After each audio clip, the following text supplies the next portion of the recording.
to Rasulullah in Surah Al-Duha. What did Allah subhanahu wa ta'ala say?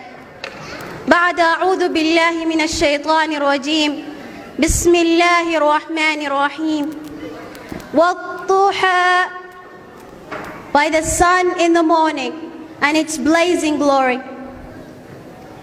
The first thing you tell somebody who is depressed is wake up and see the light outside. It's not always doom and gloomy. Wake up and see the blessings that Allah subhanahu wa ta'ala gave you, the flowers that are blooming outside. Then Allah subhanahu wa ta'ala continues and says, وَاللَّيْلِ إِذَا سَجَى, and by the night as it brings comfort. The problem with the people who are depressed is that they sleep the whole day and they wake up at night, so they think everything is doom and gloomy. They don't get the comfort of the night. Allah subhanahu wa ta'ala continues and says, مَا وَضَّعَكَ رَبُّكَ وَمَا قَلَى.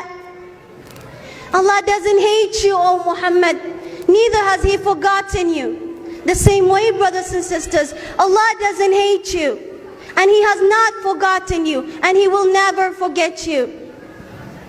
If you're depressed, if you're having all the stresses in life, if you lose your job, if you lost your child, if you don't know if you will make home okay, then listen to me, because every day we're tested. And Allah subhanahu wa ta'ala already told us that you're going to be tested. What did Allah subhanahu wa ta'ala say in the Quran? Allah subhanahu wa ta'ala said, بعد أعوذ بالله من الشيطان الرجيم بسم الله الرحمن الرحيم ألف لام ميم أحسب